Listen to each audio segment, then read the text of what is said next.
My friends, this story from the Daily Mail is a really good example of our political dysfunction. AOC bursts into tears as Iron Dome's $1 billion funding is overwhelmingly approved in-house. 420 votes to 9. Rashida Tlaib is accused of anti-Semitism by fellow Democrat after she called Israel a violent apartheid system. 9. That's what AOC represents. She got 12 million followers on Twitter. This is what you need to understand. I'm going to start off and I'm going to give you the hard facts and then we'll talk about this stuff. AOC does not represent her district. AOC represents fringe political individuals across the country who funnel money into her district, which she uses as a vehicle to sit in Congress. I'm not saying that as to disparage her character, but to point out her ideas probably don't fly in her own district. The things her district cares about, they probably don't know what she's talking about. But as Nancy Pelosi said, you could take a glass of water with a D on it and it's going to win in Nancy or AOC's district. That's what Nancy Pelosi said, my or her district. So what happens is there's no real Republican competition. There's no strong primary. AOC has too much money from external sources. The same is true for other squad members. Their politics are popular with fringe political groups, but a fringe political group is still substantive when they can coalesce online and funnel funding to politicians like AOC. This manifests in AOC wanting to defund Israel's defensive system. The Iron Dome isn't bombing children. It's protecting Israel from rocket attacks. Now, by all means, criticize Israel for all that stuff. I'm just saying, Iron Dome, that's the job it does. If you want to defund Israel or something like that, why take away the Iron Dome of all things? Well, that's what AOC tried to do. And as you can see, overwhelmingly, beyond overwhelmingly, you get to see that AOC is shown what her politics really represent. Nobody. Now, I will say, there are a lot of conservatives, libertarians who are pointing out, yeah, but we shouldn't be funding the Iron Dome. Why is the U.S. giving $1 billion to Israel for this? And my attitude is not, I'm actually partially in agreement with that. I actually think it's a great argument. Why are we funding all this stuff? Even South Korea, even in Germany. That being said, and we can discuss this, it represents that AOC is not in alignment with where most people in this country are when they think about providing support to our allies. Now, people can certainly say Afghanistan is bad, but Israel's a different story. It's an ally of the United States in a war-torn Middle East that provides stability, and people support that, whether you agree with Americans' foreign policy or not. I think we can see here perhaps just good evidence. Aside from all the stories where you see the media lying, there's another good example of how broken our political system is. I don't know if you guys have any thoughts. Want to jump in? I saw, I think it was around Occupy Wall Street that something came out and said that Congress is doesn't do what the American people want. They do what their business associates want. So I think that this massive 460 to 9 vote or whatever isn't necessarily indicative that the American people want it, but that the politicians and their business contracts want it. I somewhat agree with you. It is true that Congress public opinion typically does not move congressional votes. But I got to say, man, I do think the majority of Americans want to make sure Israel's not blown off the face of the earth. That's definitely a big sticking point, especially just even when you look at moderate Democrats. I mean, they still have a healthy respect for Israel. And, there is still a very big religious section of our country. And, Israel holds a specific significance, whether or not you want to debate against that or you want to debate for that. A lot of people, Israel's still near and dear to them.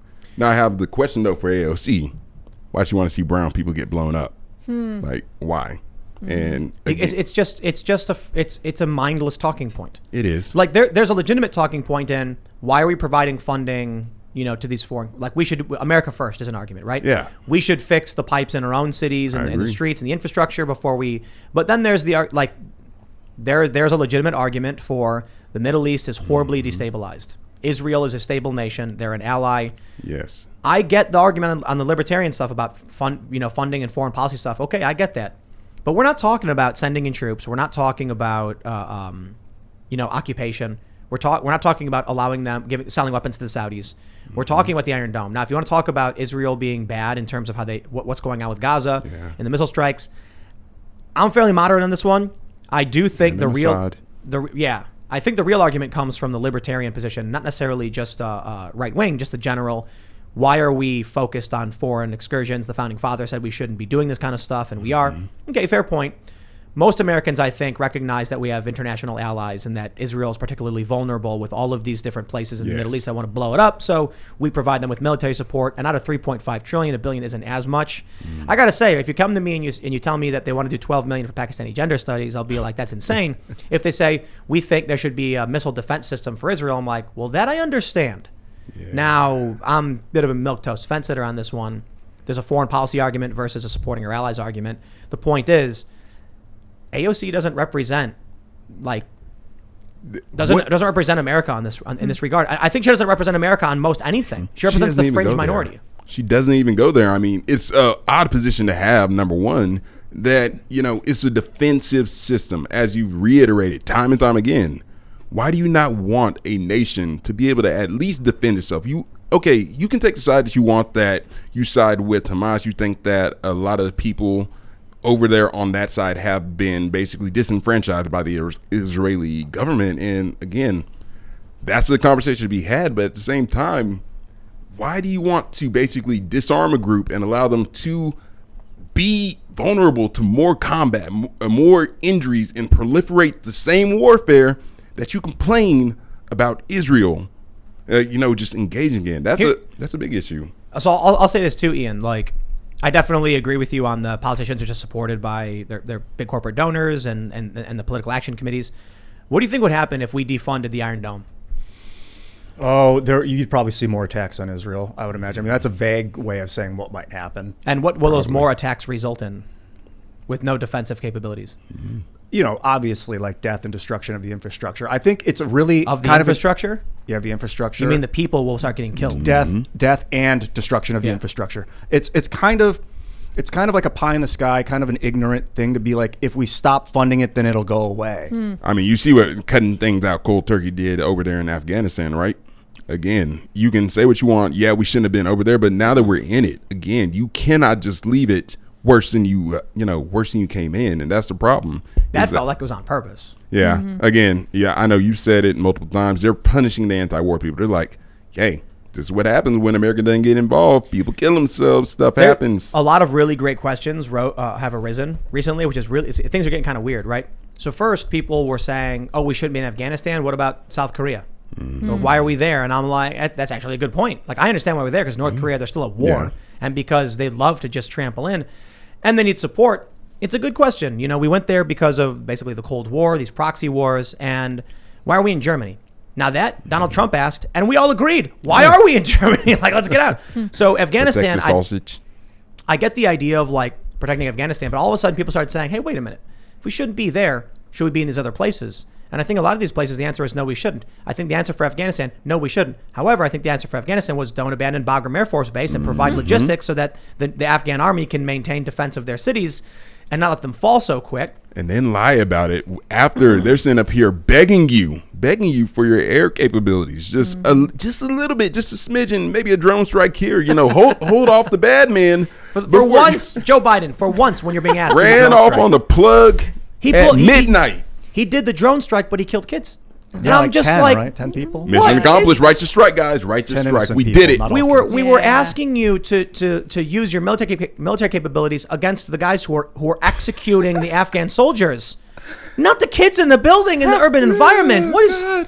So look, it's the Democratic Party, man. I'm sorry, they're a disaster in this regard. You know what else is crazy though is one of the other things that's coming out of this political space with the overt tribalism is now we've even got, I think in Florida, they're questioning all vaccine mandates. Where they're basically like, someone said, oh, well, you're saying no vaccine mandate for COVID, but what about mumps? And a guy went, okay, that's a good point. Yeah, let's get rid of the vaccine. And then everyone's like, wait, no, don't do that. Too fast. We're opening doors that should not be open. And again, it's just the Democrats are pushing there. They're treading on sacred spaces that, we have had long-standing traditions for. And now they're over here trying to erode those traditions, and it's starting to cause a lot of people to ask questions like, okay, so why are we doing it this way if you're saying that this doesn't work? And the truth is they don't have an internal layer of consistency behind their reasoning. It's partisan politics at its finest, and it's something that you get when you don't have two healthy wings. You don't have a healthy Democratic Party. Let me just say that. Yeah. And the Republican Party, it's finally reforming under this new populist base. So what ends up happening is that when one wing is not healthy, it's going to try to choke the other. It's going to fall. Yeah. And then what do you get? You get single party politics. People like AOC that sit up here and start pushing these fringe beliefs because, again, they need, they got to say something. Well, look at you look at some of these news stories. Like today, there was a story about Steve Bannon, and all these leftists are like, Steve Bannon admits to planning the insurrection, and then you actually watch it, and Steve Bannon's like, on January 5th, I was talking about Trump to help organize a rally, and I'm like, oh, and they took that and they turned it into him saying, like, them saying he planned the insurrection, and then you get Lawrence Tribe being like, why isn't the DOJ acting? He's confessed. It's criminal code, blah blah blah, and I'm like. They don't know that the FBI said there was no insurrection, or they're just idiots. Now imagine this.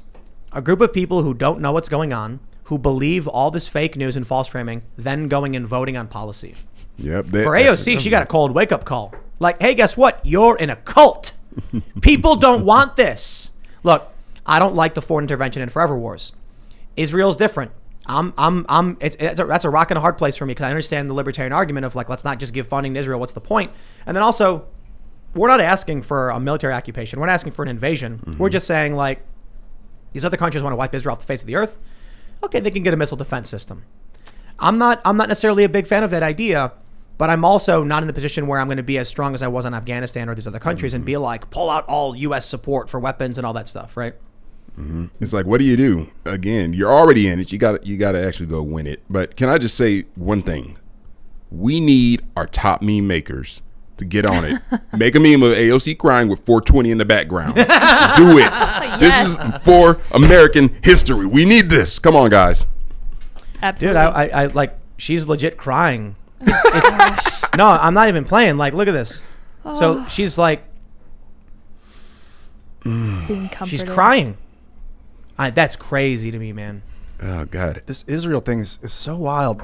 This Israel thing, the country of Israel, then there's like the Jewish population, and it's like a Jewish state, I think. So it's like a theocratic state, which is very unique in the world. There's not a lot of them anyway. It's very, very... And then you go back to the Sykes-Picot Agreement and the Balfour Declaration after World War I or during World War I, where they kind of set up Israel, Yeah, the what French they and the Ian, British. I got to stop you right there. Theocratic countries, like the majority of countries. Yeah, Like Middle a East. religious They have government. They have They're state hardline. Yeah, Line they is do. a Yeah, sexy they word, do though. exist, but they're not. I guess not unique, but uncommon. It's mostly most states aren't religious states. Yeah, they are. They actually are. America's particularly unique in that regard. Russia's not. Spain's not. Africa. I think you're West wrong. is- Libya's I not. think Forgive me if that- I'm wrong. Weren't we founded on deism or like just the having the ability to question, but knowing that there is a power? I can't quite remember. We're not that. a Christian state. What is what I mean? Like it's a Jewish state. It's like a Jewish state. Well, they are the only Jewish state, but there are tons of Middle Eastern countries that are like Muslim states, like a lot of them. I don't know about Yeah. Asian. Well, like lots of Asian countries as well. There's some Muslim Asian countries. There's India is like Buddhist, right? Yeah, I don't think know. that's their The official religion. Indian subcontinent is very religious, but I know Far East Asia, they're a little bit interesting because they are very like technocratic. They're moving beyond a lot of Right. unified religion. And I mean, you just have too many religious practices there anyways that you can't have a unified state religion. Right. and it's not a problem. I mean, sometimes I think what confuses is that Judaism is a religion, but It's also an Judaism is also a bloodline. Right, So it's an that's ethnicity. unique in all religions. There's no other religion where you're like a Christian by blood. It's always you choose to become That's true, but I don't think the belief structure of the people in Israel is the issue here. And No, I it's wonder not. if part of the strong reaction to what AOC wanted was because of what happened when we pulled out of Afghanistan. In a way, it kind of is because the Jewish population, maybe not needed, but they didn't have a place to live. They were like persecuted throughout time for whatever Right. reason, and so they needed a place to find. To live, to settle, and it was either going to be in Northeast Africa, and then they But decided not- to move it to where it is today. I got an update. Fact check. 80 countries have a state religion out of 195 countries in the world. So Okay. I would argue Less- it's fairly Yeah, almost about almost half. Yeah. Almost half. So maybe uncommon is a little But what unfair, really makes but it- not right. completely. What makes it unique is that it's a culture and a religion. That's Yeah. very unique. Judaism It is is. incredibly unique. when you look at the way it was formed, basically the British and the French betrayed the Arabs to form it. So the Arabs have had this stick about, I want that land. You told us we could have that land if we betrayed the Ottomans. You're treading on thin ice, my friend. Yeah. Look up the Sykes-Picot Agreement. So the Arabs betrayed the Ottomans in World War I, and that's how basically the Allies won the war. The French and the Germans, or the British and the French won the war. And the French and the British promised the Arabs that area. Through the League of Nations, right? Maybe, I'm not 100% sure. And then so when they won the war, the Arabs betrayed the Ottomans and our side won, and then they said, sorry, we're not going to give you that land now. And so the Arabs were like, it's 100 years later, and they're still like, you said it was ours. It's give an it to important us. part for a lot of people. Here's what I say to most people, right? There's really interesting challenges when you have older generations making political arguments off experiences the younger generations don't have. I grew up in a world where there's the Israeli-Palestinian conflict. It's literally, there's war going on. And everybody wants to make justifications for why one country should have control of this land or that country or this land or this state agreement, 2-state agreement, 1-state agreement. And I'm like, yo, I wasn't alive for most of this. And over time, there's attrition in the conflict was started by people who are long since dead. Yeah. And we're now at a point where you can make any argument in the world you want for land ownership, but throughout history, it's people and land are conquered. And I'm not a fan of war. And I'm not a fan of provocation and aggression. But at this point, I don't know. Nobody knows. So right now, it's just like, yo, stop fighting. Hey, get a missile defense system so you can stop the missiles. It's kind of like the monkey. It's kind of like the monkey and the ladder thing. Something becomes tradition. Originally, the tradition had a pragmatic purpose, but then at some point, people just constantly repeat that tradition over and over and over again until the original meaning was lost, even if it doesn't exist.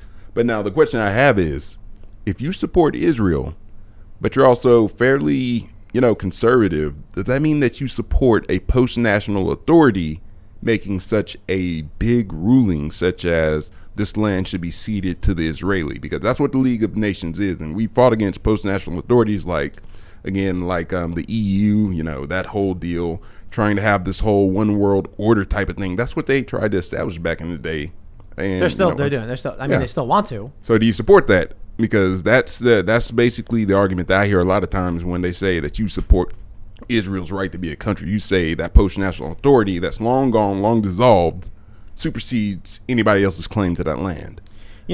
We got this is a much too complicated subject for Well, I would say I don't support post-national authority, but Israel is a country now. It's there, so we can't pretend like we're not deciding whether or not we're going to create it anymore. It's there. It's like Afghanistan. We shouldn't have just pretended like it never happened and disappear. We can't do that with Israel. Israel's a real place. We got to treat it like it. Well, there are challenges with the West Bank. Yeah, because Palestine supposedly is a real place. But I don't have enough knowledge. Yeah, I'll get flack if I'm like, hey, the West Bank and the illegal settlements, what's up with that? And then I'll get two completely distinct arguments, completely distinct sets of facts, and I'm like, this history is so deep-seated that you can actually look up historical sources that will contradict another historical source, and it becomes impossible. Exactly. Too many motivations.